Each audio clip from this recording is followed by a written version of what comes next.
I'm Suzette Merrill, and this is 2 Point Podcast.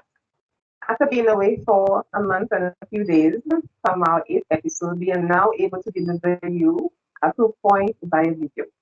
I am so happy today that we have Edwin St. a national statistician, freshly retired, who's going to speak to us about his work and how that resembles user experience and user experience design.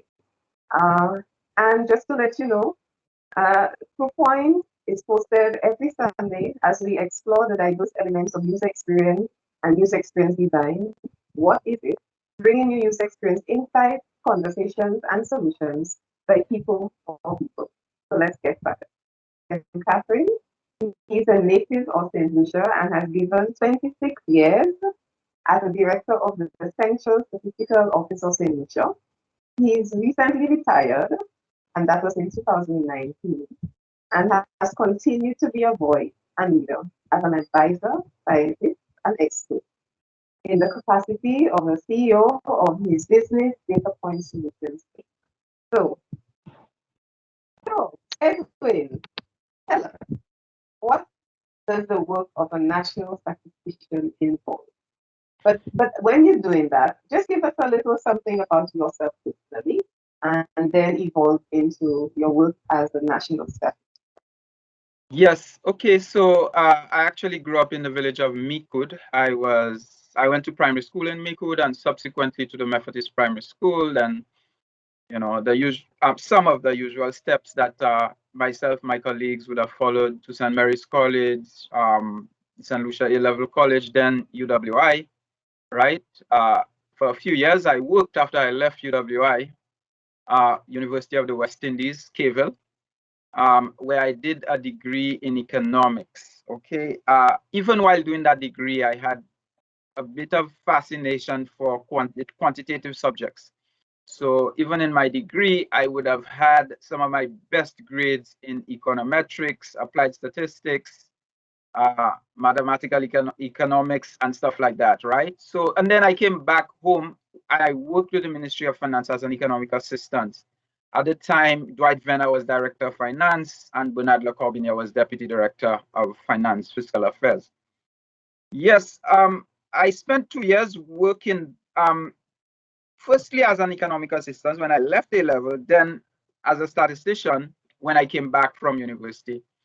I spent about 2 years working there and then went off. I got an Eastern Caribbean scholarship and went to Cambridge University, where I pursued a master's degree in, it was called a master's in economics, basically, right? And there's a minor in political science, all right? So I sort of have a bit of background in understanding political regimes and characters, especially in Latin America, and so on.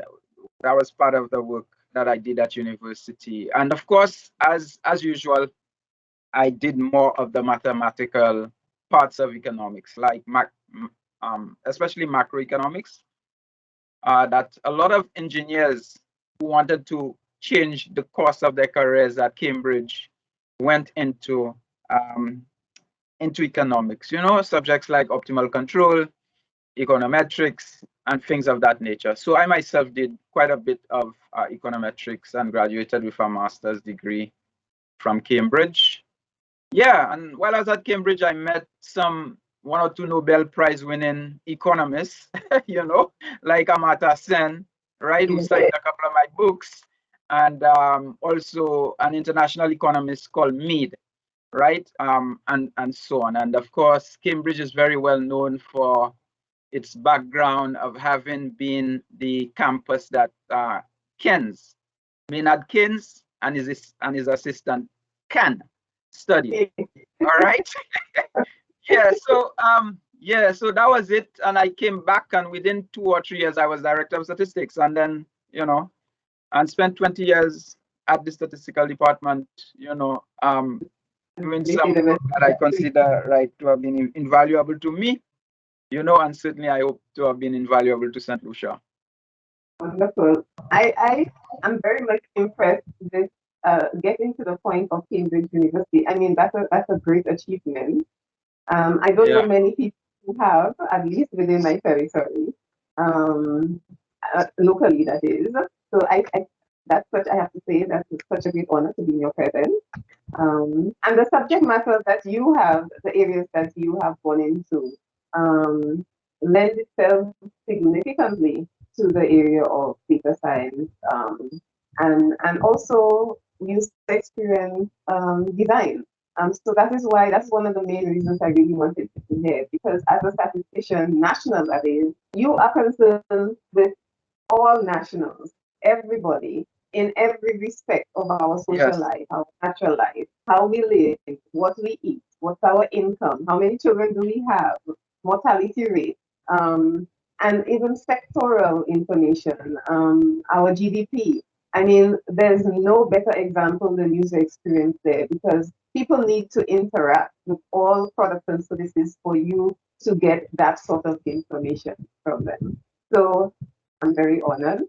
I would also like now, since we mentioned about citizens, what is the importance of the voice of the citizen when doing the work of a national statistician? The voice of, Citizens, the voice of the people. okay. How Well, important is that in your work as a yeah, statistician? well, yeah, you see, that's the thing. Statistics was initially defined as information used to manage the state. That's why it's called statistics, state, right? And the original statistic that was collected was prices. Okay, so initially the statistical office was set up to collect prices, and so the citizen is very often the unit of observation, if you like, right? We observe the citizens in many ways. We observe him when he buys things as a consumer. That's one way. We measure inflation that way. We observe how much he buys things. Every month we monitor it. Every year we monitor it. And so year over year, we can tell you by how much the average prices of things that he buys changes. Okay, so we give you that as an annualized inflation rate. We can also tell you month to month what it is. That is his interaction with a retailer. We also look at a citizen as a businessman, as an employer, as a businessman, what he purchases from a wholesaler and sells to a retailer, or sells himself as a retailer. So those are another set of prices, right? You call them wholesale prices that you can also observe and compute what is called a producer price index for. Okay, one is a consumer price, the other one is a producer price, and so we also try to measure the total volume of value that the citizen produces in an accounting year, and we call that the GDP. All right. We measure it based upon the current prices of goods that are available. We say the GDP in current prices, or we set a price in the past and look at the real change in the value of the goods, and we say that's GDP at constant or basic prices.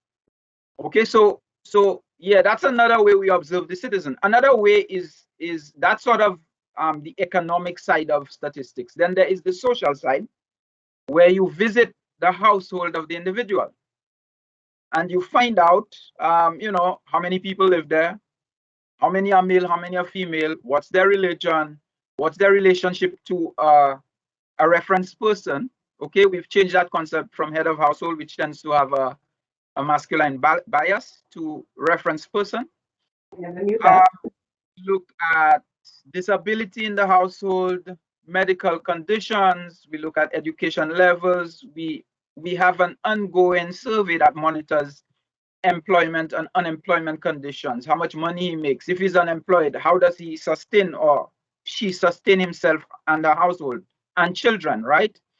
We have surveys that not only focus on issues like unemployment, but it focuses on indicators for children and women in particular, because they they create the population, if you like, right? So there are indicators that are specific to women and children, and they have to be monitored. They are monitored in that survey called a multiple indicator cluster survey. So we have a number of these surveys that we use on the social side to look at issues like poverty, okay, We try to determine a poverty line. We look at all the prices we collect. We look at all the price of all the basic goods, and we look at the requirements that a person needs for 2,400 kilocalories. We price that. We create a total amount of money they need to buy that basket. And then we do a survey to see how much they consume.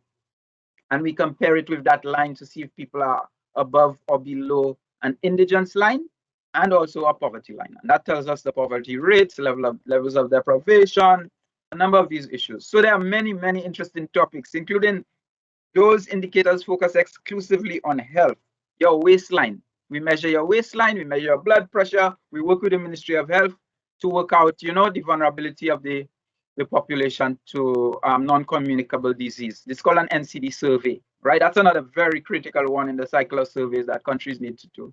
So, I mean, I'm just touching on just a few of them. Yeah. I could imagine there's a lot of cross integration because that's what surveys and research help you do, that you can actually make comparisons to like or complementary issues or matters. Yes. And differing matters already to see what exactly the results will reveal. Right. I have a question for you though. What do you think is a better measurement? Key performance indicators or key progress indicators? Because I know that they are used in different respects. Key progress indicators usually look at the shift or progression.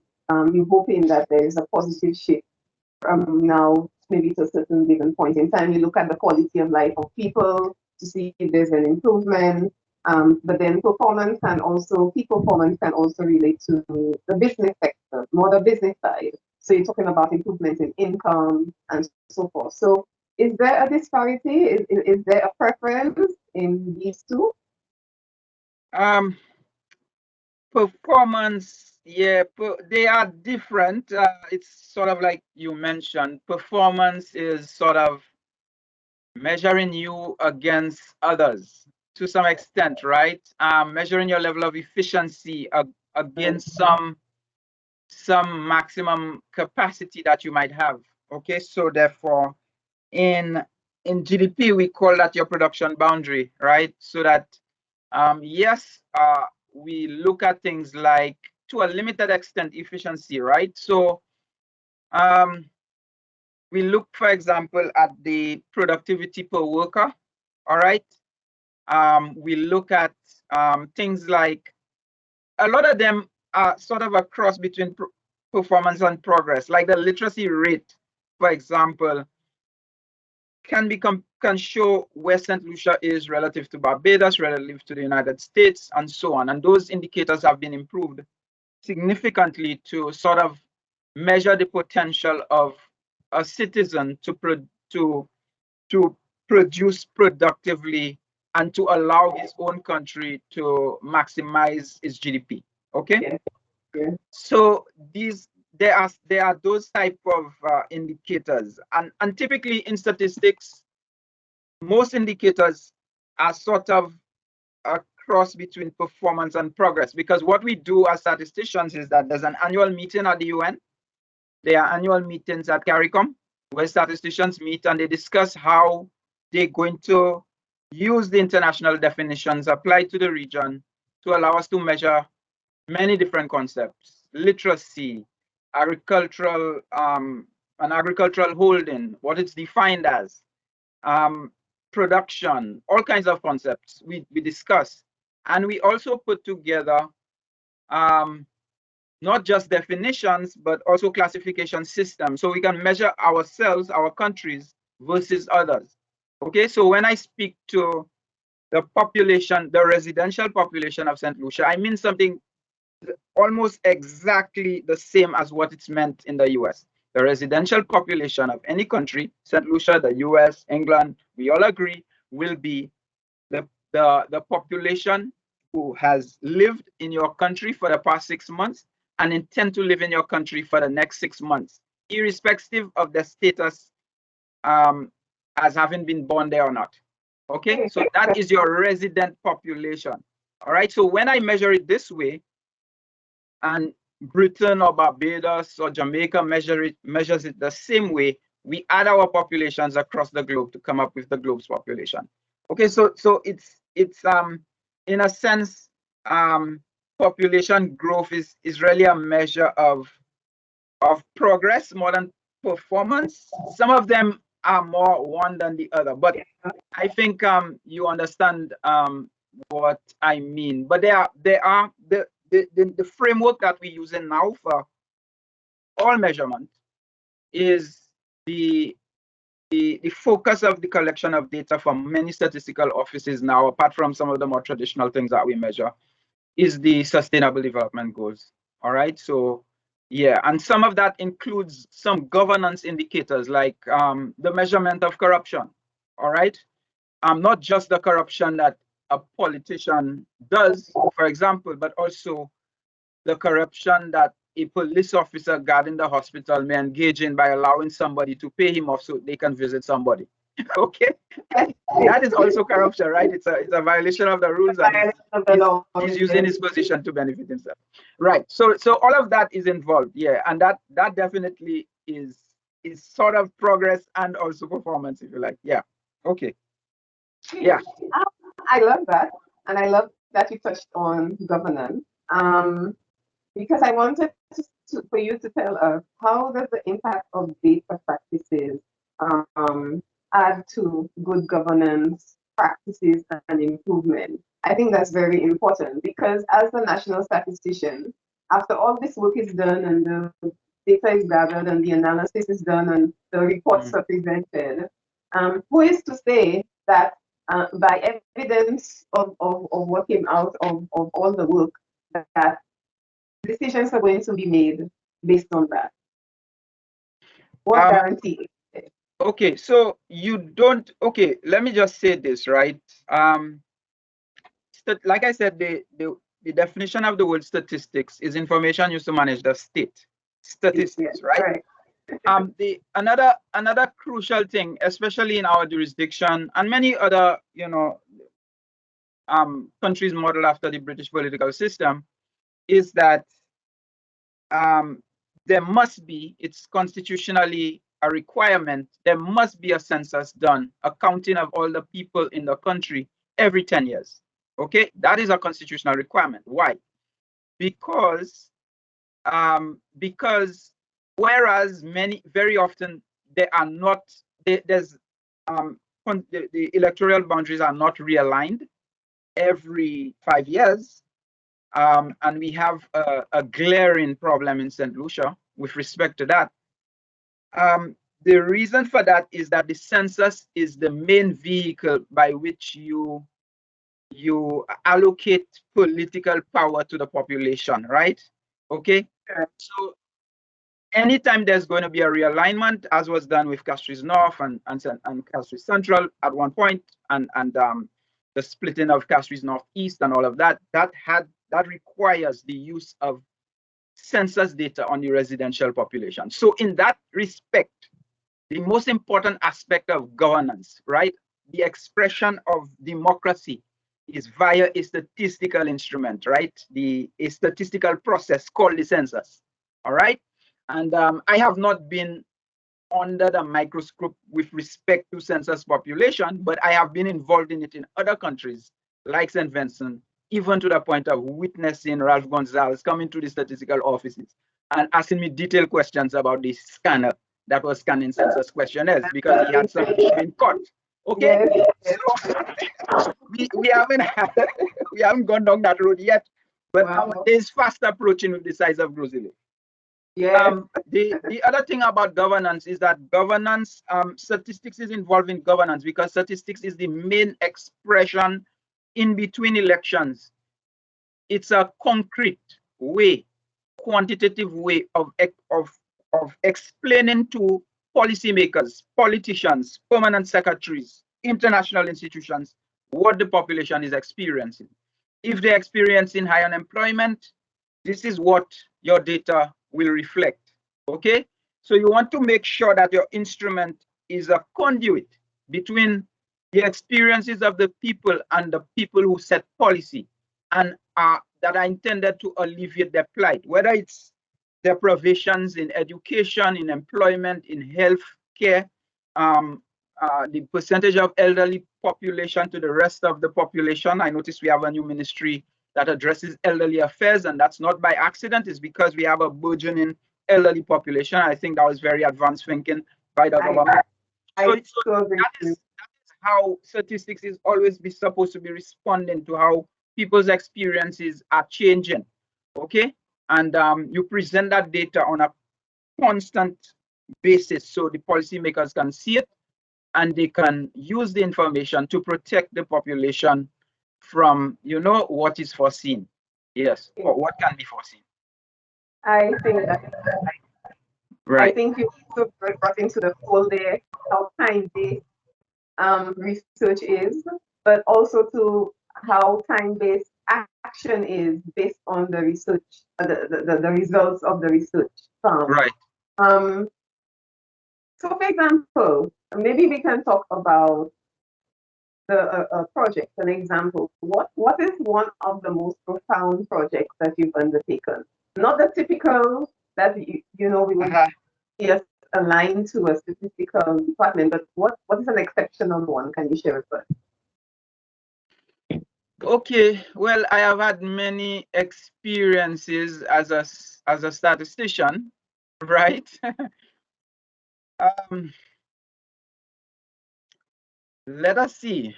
There's so many that I can share. I mean, there is the one that was especially exciting for me over the years was to integrate technological tools into the work of the statistical office to improve the quality of the conduit between the people and the government and the external actors that were interested in the people.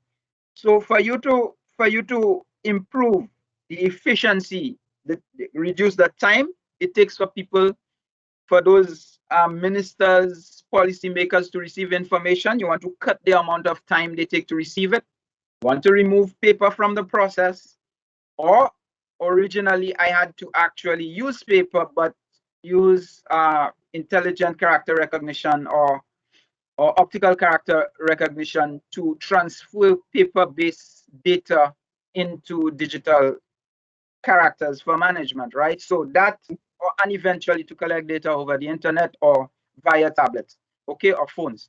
All right. So it took a lot of technical know-how, implementation, dealing with many different problems to actually make that process tight, effective, to deliver results in a rapidly but accurately, and so on. Okay, so that there's this thing about ensuring that you deliver the highest accuracy within a reasonable time. You don't take forever, because that is going to be a violation of the quality, the time quality of the data, right? So that, I think, it's not one specific issue. It was like an accumulation of effort over time to bring the data closer to the policymaker so he could make decisions more quickly, because the data were available more readily and more on time. One interesting, more recent experience I've had, well, maybe two.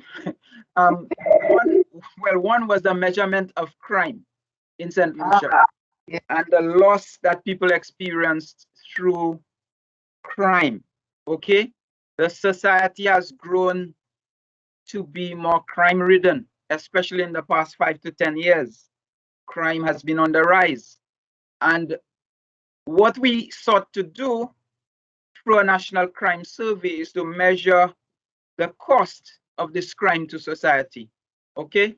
In terms of buying additional security equipment, women buying mace, having security fences, buying more fire alarms, the things that they actually lose through theft and all of that, and accumulating all that into a number. I think we got close to 50 million a year, right?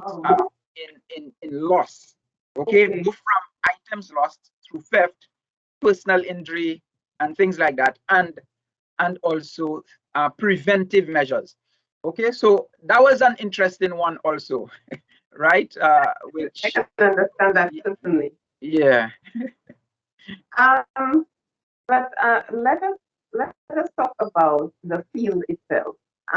Because what since I said that I have spoken about that in right, our last attempt, that your right, area is very exciting and adventurous yes. from the standpoint of a national statistician for the many years you devoted.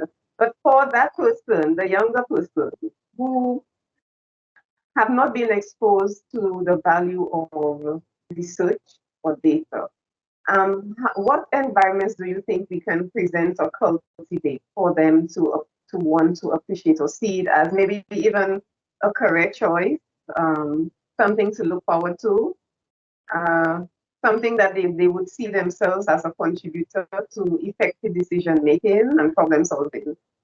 What do you think can be done to Okay, cultivate that kind of yeah, well, everything is changing in the direction of measurement and data. So I actually don't have very much to explain to young persons about the need for measurement. The greater number of tools that they have available, like R, like Python, like SPSS, Stata, more on the statistical side. I don't have to explain that to them. Some of them are very adept with those tools, and I fear at some statistical offices we may be left behind. Okay, because big data is allowing even businesses to hire highly competent young persons who can data mine on Facebook and to some extent and on Google, to some extent produce similar types of data like the statistical office is producing, and they don't have to go directly to collect it. But there will always be a statistical standard that we have to set, and in improving our processes and our tools and incorporating their skills with what we do, we can be so much better for it. So I think it's this is the field to be in for the next 10 years. Data is the new oil. Data measuring, um, data measured through microchips, through sensors, through Fitbit, things that you put on your arm. You can download the data and do statistics on your own self, right? Your own health statistics. So it's all around us. It's growing in importance. It's it's an exciting field. People are increasingly more interested in making their marketing campaigns more effective. They want to understand the data produced by Facebook. They buy data from Facebook, from Google, from and there are various online tools that allows you to measure things much better. So data science is the, these are the sort of people Google is hiring now. Okay, these are some of the best paying jobs. Okay, and I have always had, I was probably one of the original data scientists, if you like, because I always could not understand how people separated statistical theory, statistical methodology from computing. They were very much intertwined. Okay, and you build a word cloud. It's true, it's text analysis you're doing, but in your text analysis, there are frequencies of use of words and messages that are sent even in a word cloud. All right.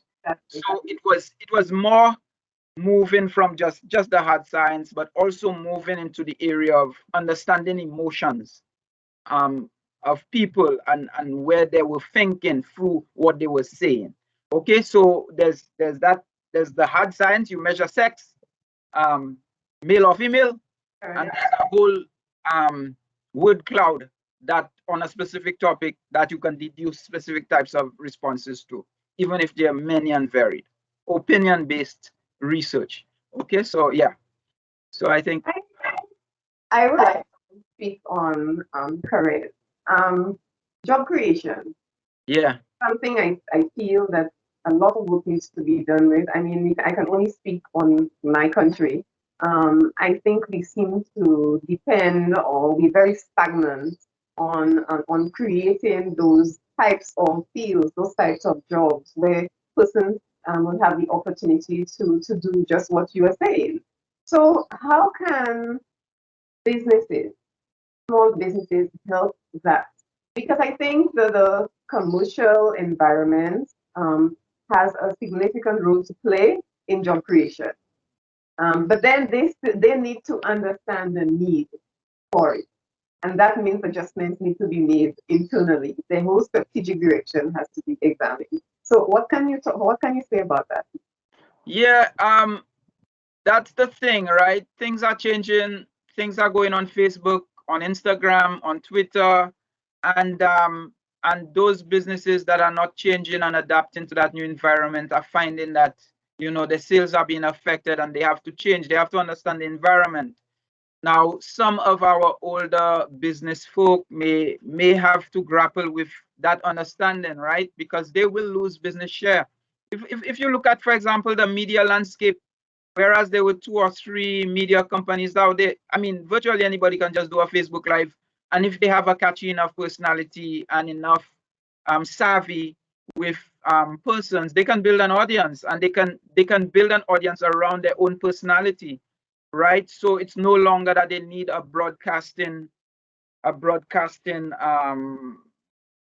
set of technical tools from a broadcaster. They don't need that anymore. That infrastructure is there. So they have to change, and they have to come to they also have capital, right? And if they don't want that capital to be stupid in the future, they have to make the capital smart. And to make the capital smart, you have to control it with good knowledge and intelligence. Okay, you have to hire people that are capable of understanding your market environment, that are better tuned to some of the new platforms and can take your business forward and evolve it. Okay, you see this happening even with attempts locally by people to create some kind of local Uber, because, you know, we have smartphones. People can be sent links to pick people up and drop them at locations and all of that. That information environment is continuously enveloping us, and new services have to be born. Otherwise, current businesses that hold on to their old methods will die. You know, so yeah. Well, it takes time, eh? It takes a long time. It might even take a long time, but you know, there certainly things are changing. I mean, the whole area of biotechnology is one that I have, you know, more recently been looking at, and cryptocurrencies.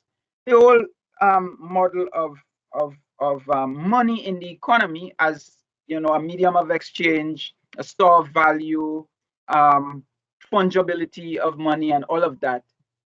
It's no longer going to be that the central bank will dominate that environment and issue all and do all the issuance.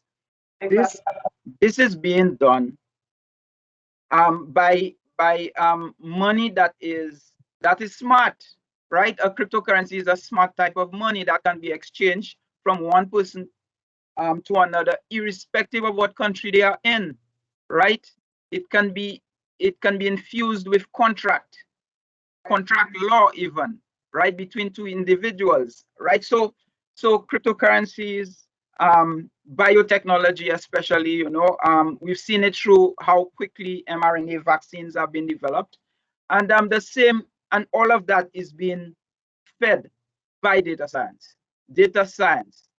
When there are 21 million bitcoins, 2.1 million bitcoins have been lost, and there is a law about how Bitcoin will begin to consume the financial system, because it is a much more powerful technology than any that have existed in money before, right? So this is what we're seeing, and you can measure the flows much better, and that's what we want to do. You can, if you have everything that's exchanged between individual cryptocurrencies and it's on a blockchain, it's easier to measure the GDP, right?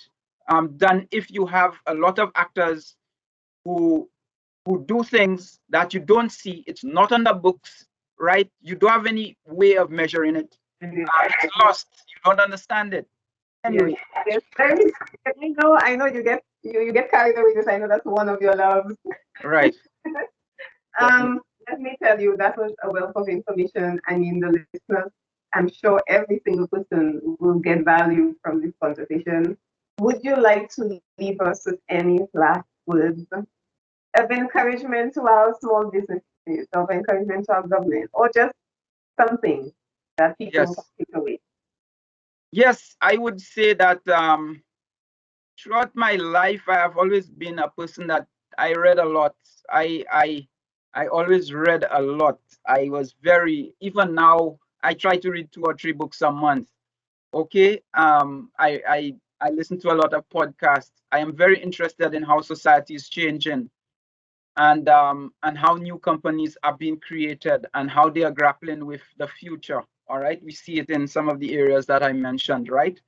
So I think it is really important that especially young people, businesses, and so on, have a good grasp of their environment. Try to get better tools, not at exorbitant cost, but cost-effective tools. Keep your tools, your information tools, your physical tools, to be always in good shape, so you can produce the best product that it is possible, or service that is possible to produce, right? Keep ahead of the change that is happening. Create small little experiments that will not cost too much, where you can see how a new idea can have a big impact on your business, because you have to be careful, because these things are risky, right? So I used to do a little bit of like guinea pig projects, very small, not very costly, potentially high return on investment type projects, and always have 1 or 2 of these things running, following up on them. They improve what you do currently, and they have the potential of replacing and significantly improving your ROI in the future. So your ROI as a person, your ROI as a business. Okay, so that's what makes life exciting, right? I mean, I have seen it in my own personal investing career, where I have put a little bit of money more recently into overstocked.com, because they were working with the central bank. I bought the stock for $13. The stock went to $120, and I sold it at $100. I made almost 10 times my money, right? That's what happens. That's what happens with knowledge, information, and an interest in your environment, right? You can always place yourself at the crest of the wave, okay, and ride the wave of some fortune. All right. I could just do. Okay. Thank you so that I really love those words, return on investment in self and return on investment in business. And I think we usually don't realize that we can attain both strategic means. So thank you very much for that, Edwin. I have to say, I hope our listeners have taken away significant, I mean, there's significant value that was presented here by Edwin. Should you have any questions for Edwin, please post them. We will be available to you through LinkedIn and through YouTube, and also through Instagram. So please, if you have any questions based on the information that has been presented here, please list them, and then we'll try our best to respond. So thank you very much again. Right.